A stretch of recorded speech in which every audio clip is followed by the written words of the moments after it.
আসসালামু আলাইকুম ভিউয়ার্স, কেমন আছেন সবাই? আজকের ভিডিওর 3টি টপিক নিয়ে আপনাদের সাথে আলোচনা করতে এসেছি। প্রথম টপিকটা হচ্ছে আপনারা বেশিরভাগ যে প্রশ্নটা করেছেন সেটা হলো চেক রিপাবলিকে ওয়ার্ক কন্ট্রাক্ট বা ওয়ার্ক পারমিট কতদিন মেয়াদ থাকে, এবং দ্বিতীয় যে প্রশ্নটি করেছেন সেটি হচ্ছে যে চেক রিপাবলিকে আসার পরে টিআরসি কতদিন পরে পাওয়া যায় বা কত টাকা খরচ হয়। এবং তৃতীয় নাম্বার যেটি প্রশ্ন হচ্ছে চেক রিপাবলিকে আসার পরে কাজে জয়েন করার পরে কতদিন পরে আমরা বাংলাদেশে যেতে পারবো বা ছুটিতে যেতে পারবো। তো চলুন আজকের ভিডিওটা শুরু করি।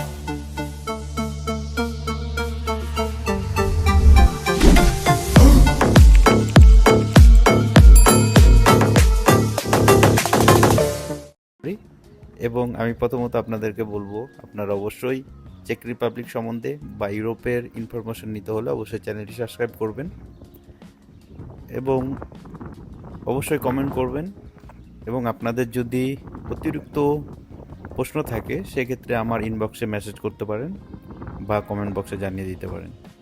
এবং যদি ভিডিওগুলো ভালো লাগে অবশ্যই শেয়ার করবেন, কারণ আপনাদের সাপোর্টে এবং আপনাদের ভালো লাগছে বলে আমার নতুন নতুন ভিডিও বানানোর ইচ্ছে প্রকাশ হয় এবং ইচ্ছে করি।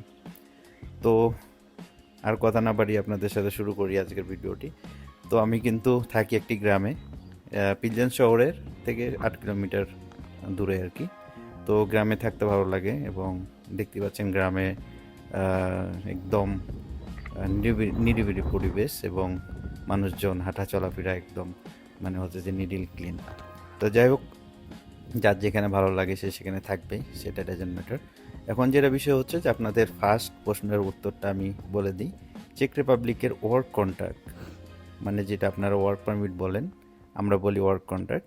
তো এই আপনার ওয়ার্ক কন্ট্রাক্টের মেয়াদ মূলত হয় 2 বছর। লং টার্ম রেসিডেন্স পারমিটের জন্য, এমপ্লয় কার্ডের জন্য অ্যাপ্লাই করতে হলে আপনাকে 2 বছরের ওয়ার্ক কন্ট্রাক্ট লাগবে।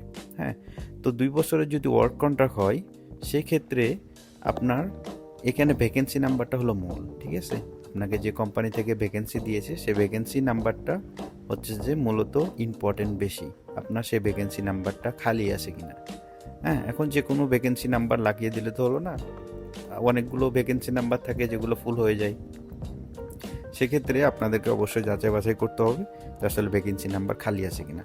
ভ্যাকেন্সি নাম্বার যদি খালি না থাকে ওয়ার্ক কন্ট্রাক্ট দিয়ে কখনোই আপনার অ্যাপয়েন্টমেন্ট পাবেন না। তো একটা ভ্যাকেন্সি নাম্বারের সর্বোচ্চ 6 মাস মেয়াদ থাকে এবং ওয়ার্ক কন্ট্রাক্টের 2 বছর মেয়াদ থাকে। এবং আপনার এজেন্সি বা আপনার যার মাধ্যমে কাজ করাচ্ছেন তারা যদি অ্যাপয়েন্টমেন্ট 6 মাসের ভিতরে না পান সেক্ষেত্রে তারা ওয়ার্ক ভ্যাকেন্সি নাম্বারটা তারা আপডেট করে নেয়। হ্যাঁ, এবং দ্বিতীয় নম্বর প্রশ্নেতে আসি। চেক রিপাবলিকে আসার পরে আপনার টিআরসি হতে কতদিন সময় লাগে? মূলত আপনার টোটাল প্রসেসিংটা আগেই হয়ে যায়, যখন আপনি এমপ্লয় কার্ডের জন্য অ্যাপ্লাই করেন তখন থেকেই শুরু হয়। হ্যাঁ, এরপরে সেটা হচ্ছে যে আপনার যে গভর্নমেন্ট এমওআই ইমিগ্রেশন টোটাল হচ্ছে যেটা আপনার চেকিং করার পরে আপনাকে সব ডকুমেন্টস যদি প্রপার থাকে, কোম্পানি সব কিছু ট্যাক্স তারপরে সব কিছু যদি ক্লিয়ার রাখে তাহলে হচ্ছে যে আপনাকে তখন অ্যাপ্রুভাল দেয়। অ্যাপ্রুভাল দেওয়ার পরে আপনার হচ্ছে যে ভিসা দেয়। এরপরে হচ্ছে যে চেক রিপাবলিকে আসার পরে 1 মাসের ভিতরে আপনাকে ফিঙ্গার দিতে হবে, এবং হচ্ছে যে ফিঙ্গার দেওয়ার 1 সপ্তাহ থেকে 10 দিন পরে আপনাকে আপনার কার্ড পৌঁছে দিয়ে দেবে। তো এই হলো যে আপনার প্রসেসিং সময়, মানে চেক রিপাবলিক আসার পরে 1 মাসের ভিতরে আপনি এমপ্লয়ি কার্ডটি পেয়ে যাবেন।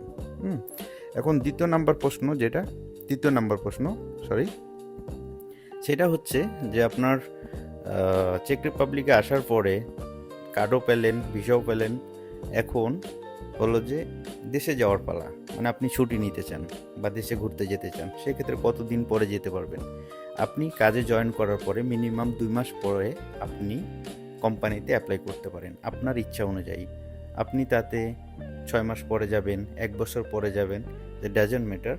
আপনাকে মিনিমাম 2 মাস আগে আপনাকে কোম্পানিকে জানাতে হবে যে আমি এই মাসে অমুক তারিখে আমি বাংলাদেশ যেতে চাই, ঠিক আছে? সেক্ষেত্রে আপনি ওই যে 2 মাস আপনি কাজ করবেন না, সেখানে হচ্ছে যে অন্য একটি ওয়ার্কার তারা নিয়োগ দেওয়ার জন্য আগে থেকেই প্রস্তুতি নেবে এবং কোম্পানি আপনাকে কনফার্ম করবে